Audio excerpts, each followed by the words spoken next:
రెడ్డి సామాజిక వర్గం పూర్తి వ్యతిరేకతతో, ఆవేశంతో, నిరుత్సాహంతో ఉన్నారు.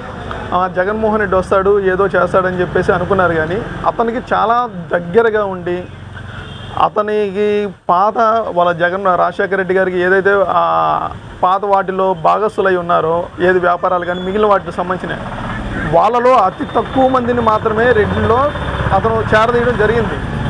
మిగిలిన ఇప్పుడు రెడ్డి సామాజిక వర్గాన్ని అతను నిజంగా జగన్మోహన్ రెడ్డి అయితే రెడ్డి సామాజిక వర్గం కార్పొరేషన్ అనేది ఒకటి ఏర్పాటు చేసి పేదలకి ఉచితంగా రెడ్డి సామాజిక వర్గంలో కూడా పేదలు ఉన్నారు కదా, 60% పేదలు ఉన్నారు.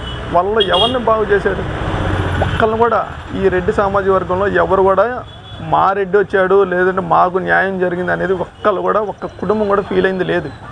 ఒక మాట చెప్పాలంటే మనం మాట్లాడుకోకూడదు కులం గురించి, అనవసరం.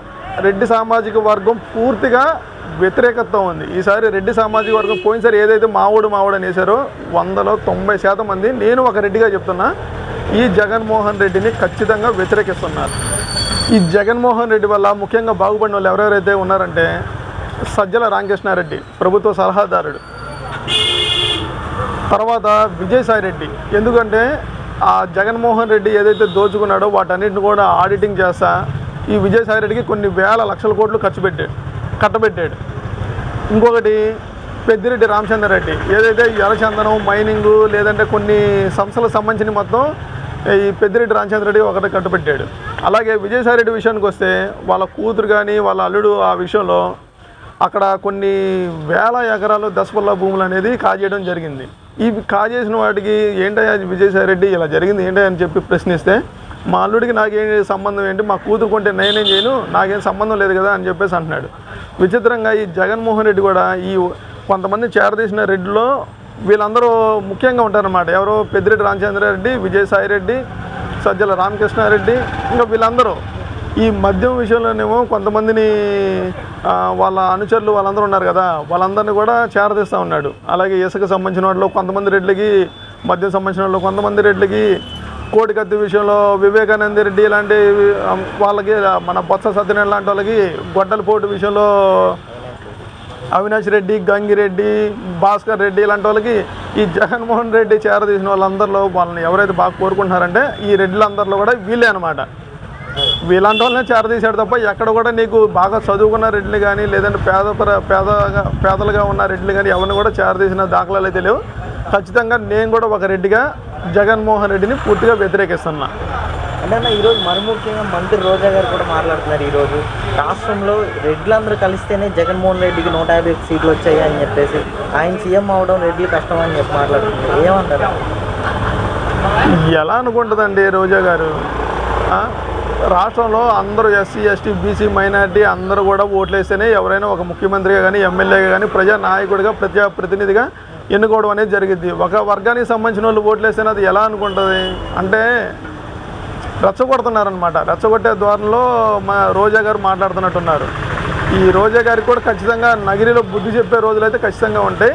ఎప్పుడైనా సరే ప్రజాప్రతినిధిగా ఉండాలి కానీ కులానికి ప్రతినిధిగా లేదంటే ఒక మతానికి ప్రతినిధిగా ఉంటే అది చదువుకునే వాళ్ళు ఖచ్చితంగా ఆలోచించి దానికి తగిన బుద్ధి చెప్తారు. మరి చివరిగా ఈరోజు ఓట్ల విషయంలో కూడా దాదాపు దొంగ ఓట్లు వస్తున్నాయి, ఒక ఎమ్మెల్యేకి 3 ఓట్లు ఉన్నాయని, సీఎం ఫోటోతో కూడా ఓట్లు వస్తున్నాయని చెప్పేసి మాట్లాడుతూ చాలా వార్తలు వస్తున్నాయి. ఎలా అనిపిస్తుంది? మరి ఎలక్షన్ కమిషన్ ఇవన్నీ చూసుకోవాలి. ఈ ఓట్లకు సంబంధించిన అన్ని ఎలక్షన్ కమిషన్ కానీ లోకల్లో ఉండే ఈ గవర్నమెంట్ సంబంధించిన అధికారులు కానీ ఇవన్నీ చూసుకోవాలి.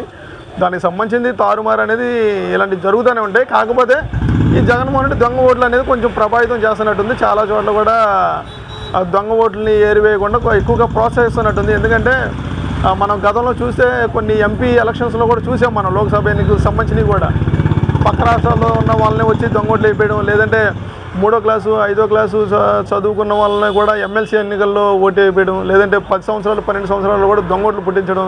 ఈ జగన్మోహన్ రెడ్డి ఫోటోతోనే దొంగ ఓట్లు సృష్టించారంటే అది ఇంకా ప్రభుత్వం ఎంత నిర్లక్ష్యంగా ఈ ఓట్ల ధోరణి అనేది వ్యవహరిస్తుందో మనం ఖచ్చితంగా తెలుసుకోవాలి. ఎందుకంటే ఓటు అనేది ప్రతి ఒక్క సామాన్యుడు 18 సంవత్సరాలు నిండిన ప్రతి ఒక్క పౌరుడి హక్కు. అది దాన్ని కూడా నిర్వీర్యం చేసి జగన్మోహన్ రెడ్డి ఏ విధంగా అని చెప్పేసి నేను అధికారంలో రావాలనే ఒక దురుద్దేశంతోనే ఈ ఓట్ల అవకతవకలు పాల్పడడం కూడా జరుగుతుంది. ఖచ్చితంగా దీన్ని కొంతమంది మేధావులు కానీ మిగిలిన వాళ్ళందరూ కూడా ఎలక్షన్ కమిషన్కి కంప్లైంట్ చేయడం జరుగుతుంది. ఖచ్చితంగా దీని మీద చర్యలు తీసుకోవాలి. ఎందుకంటే ఇది అసలు ప్రజాస్వామ్యానికి ఇది ఒక మాయని మచ్చ అనమాట. ఖచ్చితంగా జగన్మోహన్ రెడ్డి దీని మీద అయితే చర్యలు తీసుకోవాలి. అంటే మరోపక్క ధర్మన్న గారు కానీ వీళ్ళందరూ మంత్రులు అందరూ మాట్లాడుతారు, ఈరోజు రోడ్లు వేస్తే ప్రజల జీవన ప్రమాణాలు పెరుగుతాయా ఏంటి, ఒక నెల పింఛన్ ఆపితే రోడ్లు వేయొచ్చు అని చెప్పి మాట్లాడటం ఎలా అనిపిస్తుంది అసలు? ఇలాంటి సమాధానాలు కానీ ఇలాంటి ఆలోచనలన్నీ ఒక ఎదవలకే వస్తాయి అన్నమాట. నిజంగా ఎదవలు కాకపోతే రోడ్లు వేస్తే ఒక గ్రామం నుంచి మరో గ్రామానికి కనెక్టివిటీ అనేది పెరుగుతుంది. కనెక్టివిటీ అనేది పెరిగి వస్తువులు కానీ లేదంటే రవాణా సౌకర్యాలు అన్నీ పెరిగి కూడా మనకేంటంటే చాలా తక్కువ వ్యయం అనేది పడుతుంది, తక్కువ ఖర్చు అనేది అవుతూ ఉంటుంది అనమాట. నీకు ఎప్పుడైనా రోడ్లు అనేది వేసేది ఎందుకు?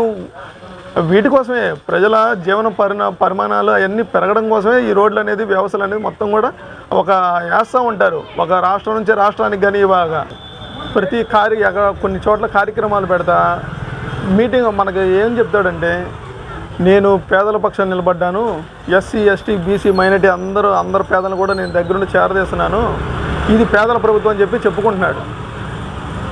విచిత్రం ఏంటంటే జగన్మోహన్ రెడ్డి నిజంగా పేదల పక్షాన నిలబడితే, అది అతను అనుకుంటే, నేను అడిగే ప్రశ్నలకి సమాధానాలు చెప్పానండి. ఒకటి, పేదలు గత ప్రభుత్వంలో 5 రూపాయలకే భోజనం చేశారు అన్న క్యాంటీన్ ద్వారా. దాన్ని నువ్వు ఎందుకని పడగొట్టావు? అది పేదలే కదా భోజనం చేసేది. కార్లు వేసుకొచ్చి ఫ్లైట్లు వేసుకొచ్చి ఎవడో తిండ కదా, దాన్ని ఎందుకు పడగొట్టావు? ఆ విషయంలో అర్థమవుతుంది జగన్మోహన్ రెడ్డి పేదల పక్షాన ఉన్నాడు, కార్పొరేషన్ పక్షంలో ఉన్నాడు. 2, ఉచితంగా లభించే ఇసుక, దాన్ని ఉచితంగా ఇవ్వాల్సింది పోయి 4,500, 5,000, 7,000, 10,000, 20,000 చేశాడు. ఇవన్నీ కట్టుకునే పేదలే కదా. ఉచితంగా ఇసుక నువ్వు ఇస్తే కనుక పేదలు ఇల్లు కట్టుకుని ప్రశాంతంగా ఉంటారు కదా. నిన్ను పేదలు వేరే ఏం అడగలేదు కదా, అది కూడా తప్పే కదా. ఈ విషయంలో కూడా అర్థమవుతుంది కదా జగన్మోహన్ రెడ్డి పేదల పక్షం ఉన్నాడు, ఎలా ఉంటారు.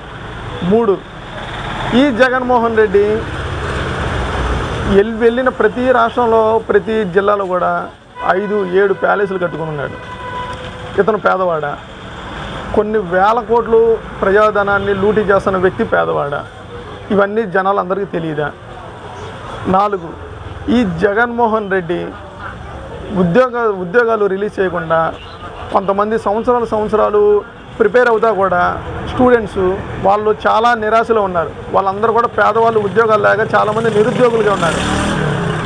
అది జగన్మోహన్ రెడ్డికి తెలియదా? ప్రాజెక్టుల విషయం తెలియదా? ఏం తెలుసు? ఈ జగన్మోహన్ రెడ్డి నిజంగా పేదవాడ, పేద ప్రజల పక్షాన ఉన్నాడా అనేది ఈ ఒక్క విషయంలో మనకు తెలుస్తుంది. ఇంకొకటి, ఈ జగన్మోహన్ రెడ్డి సపోర్ట్ చేస్తున్నంతా ఎవరికంటే దోచుకున్న వాళ్ళకి, దారి దోపిడీ చేసే వాళ్ళకి, లేదంటే దొంగతనాలు చేసే వాళ్ళకి, వ్యవస్థల్ని నిర్వీర్యం చేసే వాళ్ళకి, ఇలా చేసే గతంలో వాళ్ళ నాన్నగారికి సపోర్ట్ చేసిన మన కలెక్టర్లు వీళ్ళందరూ కూడా ఎంతోమంది శిక్షార్హులు అయ్యారు. ఈ జగన్మోహన్ రెడ్డి కూడా వాళ్ళందరూ కూడా చాలామందిని భాగస్తులు చేసుకుంటా ఉన్నాడు. దాని విషయం మనకు అన్నీ అర్థమవుతూ ఉన్నాయి కదా. ఈ జగన్మోహన్ రెడ్డి ఎక్కడ కూడా పేద ప్రజల పక్షాన లేడు. ఆ విషయం అది జగన్మోహన్ రెడ్డి తనను తానే ప్రశ్నించుకుంటే మంచిదేమో. సింపుల్గా జగన్మోహన్ రెడ్డికి మన రఘురామకృష్ణరాజు ఏం చేశాడంటే, ఇమీడియట్గా ఉన్న పలంగా జగన్మోహన్ రెడ్డికి బెయిల్ రద్దు చేసి అతని మీద కేసులన్నీ విచారణ చేయాలని చెప్పేసి చేశాడు. జగన్మోహన్ రెడ్డికి రఘురామకృష్ణరాజు ఏం చేసినట్టు బాగా గట్టిగా వేసాడుగా. ఆ మాత్రం సరిపోదా? ముందు రఘురామకృష్ణరాజు నాకు తెలిసి పెద్ద గిఫ్ట్ ఇచ్చినట్టున్నాడు. ఈ ఆడుకుందాం ఆంధ్రాలో భాగంగా ఎవరైతే విద్యార్థులు కానీ లేదంటే ప్లేయర్స్ ఉంటారో అందరూ కూడా ఏం చేస్తారు, ఇప్పుడు సపోజ్ క్రికెటర్స్ ఉన్నారు, వాళ్ళు బ్యాటు బాల్తో ఆడుకుంటారు.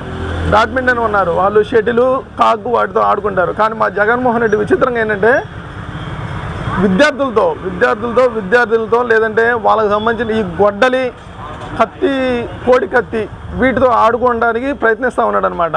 ఇది కూడా ఖచ్చితంగా మనకి ఆ ప్లేయర్స్, ఆటగాళ్ళు ఎవరైతే ఉన్నారో ఖచ్చితంగా ఇది గమనించాల్సిన విషయం ఉంది. ఎందుకంటే జగన్మోహన్ రెడ్డి ఆడుకునే ముఖ్యమైన ఆట వస్తువుల్లో గొడ్డలు ఒకటి, కోడి కత్తి ఒకటి.